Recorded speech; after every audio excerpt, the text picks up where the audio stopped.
Dragon Ball Sparking Zero is set up and looking like it might just be the greatest Dragon Ball game of all time coming up in October, because they have included everything. Insane graphics on Unreal Engine 5, fan favorite and essential mechanics making a return from the Budokai Tenkaichi and Raging Blast series, and we cannot forget about the nostalgic game modes like World Tournament, split screen multiplayer, and most importantly for this video, what if / custom battles. If you played past Dragon Ball Z Budokai Tenkaichi games, then you're probably already familiar with some of the classic what ifs, like what if Raditz was a good guy, but have you ever thought about something a little bit more extreme? Like what if Cell won and survived until Majin Buu was released? Or what if Goku didn't keep Super Saiyan 3 a secret from Vegeta? Well, in this video, these are going to be 10 what ifs we absolutely need to see in Dragon Ball Sparking Zero. Let me know what you guys think down below in the comments. Number 10, or number 1, I guess, depending on how you look at it. It's not like these are in any type of order, but to start off with, what if Goku was betrayed and locked in? Nah, I'm kidding. I promise I'm joking. What if Goku actually went Ultra Instinct versus Broly instead of fusing with Vegeta to make Gogeta? Now, this is a what if that comes almost entirely from the fandom making a huge ruckus over the colors Goku's aura displayed during his transformation into Super Saiyan Blue during the Broly movie. I don't know if you guys remember, but right when he was seemingly in between God and Super Saiyan Blue, it looked as if his hair and aura turned white for like a split second, and that is of course all the internet needed to start interneting. Of course, this was pretty much just the fandom having a blast, and it doesn't seem to be anything more than like the lighting and color spectrum kind of taking us from point A to point B, if that makes sense. But imagine if he just skipped straight past Blue here. Now, I in no way claim to be a power scaler. You guys love to correct me all the time, and I encourage that if you know how to speak to people, but I do think this would have been a really insane fight if Goku had at least gone Ultra Instinct Sign here. Being that the events in the manga hadn't happened by this point in time, Goku was far weaker and had far less control over Ultra Instinct during the fight with Broly, so it would have been much closer than if the current Goku just met Broly. And also, as I've seen people on social media like Reddit, Twitter, and even other content creators, like I think Minato's Flash pointed this out, the statue that comes with the collector's edition may be hinting at something within the game as well, or it could of course just be one of the most hype pieces of promo material that they could think of, who knows. Number 9, what if the Tournament of Power came down to Goku, Gohan, and Vegeta versus Jiren instead of 17 and Frieza? Now, this one is really hard to just script out and say how the battle would or should end, because Vegeta and Gohan are two totally different fighters than 17 and Frieza, and in hindsight, I think 17 and Frieza were the right decisions to keep in the tournament at the end, giving other characters outside of our main Saiyan / hybrid Saiyan a chance to shine in the most major way possible, by of course having them work together with Goku to save themselves and Universe 7. But come on now, the Saiyan fanboy in me has always wondered what would happen if it was Goku and Vegeta going full force at Jiren with someone like Gohan backing them up, or even like a legit father-son tag team brawl against Jiren with Vegeta providing the cover fire, since, you know, at times, and thanks to how a lot of DBZ games would like us to see him as, he can tend to be a very key blast based fighter. Now, this is gonna kind of lead into the next one we have on the list here too, but I think if something like this were to take place, Goku and Vegeta would likely be the ones to get eliminated alongside Jiren in whatever fashion this battle goes after Top, Hit, and Kefla are eliminated, with Gohan standing tall as the sole survivor and bringing home that W for Universe 7. Number 8. Like I said, this one kind of stems from the previous scenario a lot, and it is a what if that we've already kind of fleshed out on the channel, so I am going to be cheating a lot in this video probably. What if Gohan went beast in the Tournament of Power? Now, there are a few points where I feel like this could be feasible in the tournament for Gohan, like right before Golden Frieza eliminates Gohan, or if we go by what happened in the manga, instead of eliminating and being eliminated by Kefla at the same time, Gohan could emerge with this new power to just completely overpower her and turn the entire tide of the tournament. If you really want to get ridiculous though, imagine if Goku fell into the Spirit Bomb and in a fit of horror and rage, Gohan obtains this new form as well, only to be met by Ultra Instinct Goku also appearing from that crater only moments later. There's a couple of ways you could probably try and make this make sense, and we've already done an entire what if saga on this before, so if this sounds right up your alley, definitely be sure to go check it out on the channel. Number 7, let's scale it back just a tad bit now. What if Goku never hid Super Saiyan 3 from Majin Vegeta and fought him in this form? This one's a pretty easy one and something that a lot of us, me included, have already kind of tapped into recently. Now, we all know by now why Goku initially hid this transformation from Majin Vegeta, sort of sparing his pride and giving them much more of an even fight for the first time since they met, really, on top of him not even really having enough time to fight anyone other than Majin Buu using this amount of power, as he had already been warned beforehand about draining his time so fast. Goku is known to hold back against villains trying to kill him and destroy planets, so it makes sense that he would hold back against someone like Vegeta, who he considered a friend for so long. But I think the important thing here isn't how the fight between Majin Vegeta versus Super Saiyan 3 Goku ends, because that's obvious. I mean, this would have been Goku's easiest fight since he thrashed the Ginyu Force, but what happens after the fact in the cutscenes would be a lot more interesting. Majin Vegeta would initially trick Goku into letting his guard down and knock him out in the main story, but since this wouldn't be the case if he fought seriously in Super Saiyan 3, how do you guys think Goku would have contributed to the events that happened directly after this? Number 6. This is actually one of my favorite unfinished what-ifs that we started on this channel. What if future Gohan survived and went to the past himself?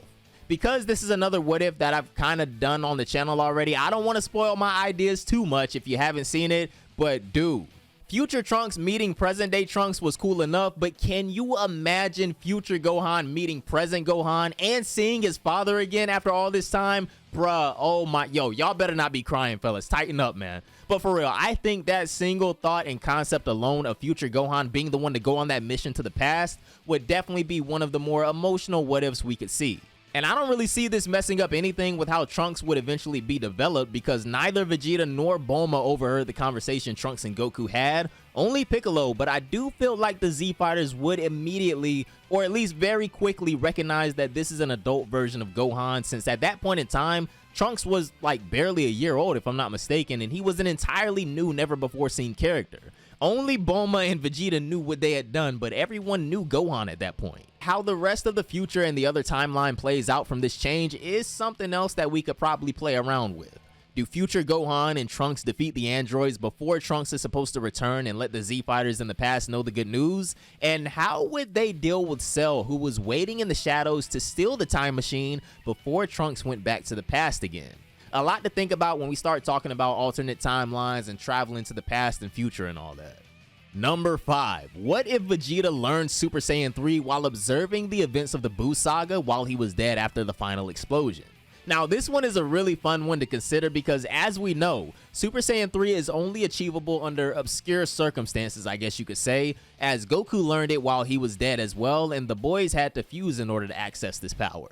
Vegeta is obviously much smarter and more experienced than Goten and Trunks, so him witnessing Goku use this form in the afterlife could give us a lane to incorporate this for him. Yes, I know Vegeta being pure of heart at this point in time is probably debatable, but I think that final explosion definitely knocked any nonsense right up out of him. When Vegeta reappears for the final battle against Super Buu before he and Goku fuse, imagine him just being like, well, you might like keeping secrets, but that isn't my style, you buffoon. And while both of these guys being Super Saiyan 3s definitely would not matter in the slightest against Buhan, I think this could be a really cool way for us to get one of our favorite Raging Blast characters, Super Saiyan 3 Vegeta, in Dragon Ball Sparking Zero. Needless to say, I'm sure that these two would still end up fusing after Super Saiyan 3 Vegeta and Goku get tossed around some by Buhan, but we saw what Vegito did to Buu in the original story, so there's no way he would have to consider transforming into a Super Saiyan 3, even though it would clearly be possible if Goku and Vegeta were both confirmed to have this form now.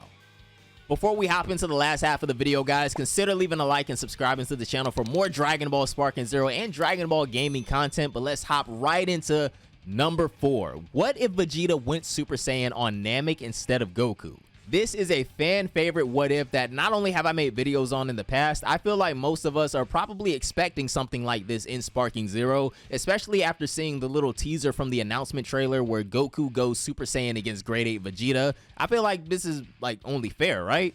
In my opinion, as a Vegeta fanboy at least.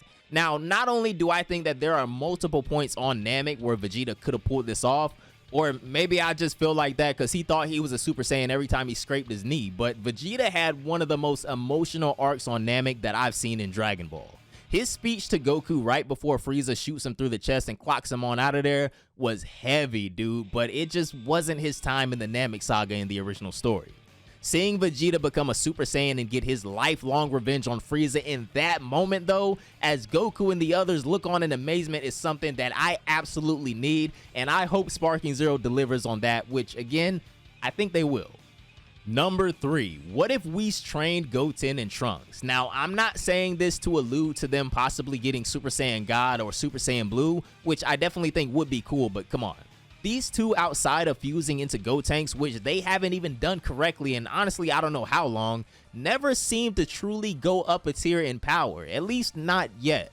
We can blame their lack of discipline when it comes to proper training, we can blame their parents and Gohan, or we can just straight up put it all on their lives being so much, well, outside of the Buu saga, their lives being so much sweeter than Gohan's growing up, who had to save the entire world himself and master Super Saiyan 2 at the age of, what, like 9, 11, however old he was. But Goten and Trunks are in desperate need of someone patient to train them and really mature their fighting abilities, and I think the easiest answer to this is always Whis. As long as he doesn't mind training mortals in Universe 7, they might as well take advantage of it. And in the background images of the custom battle preview that we saw in one of the showcases, we did kind of see what looked like Goten and Trunks standing across from Whis, so who knows? Maybe this is potentially, in fact, something we can look forward to, and imagine how strong Gotenks would be after this training. Well, they'd be so strong that they technically wouldn't even need to fuse anymore unless it was like an emergency.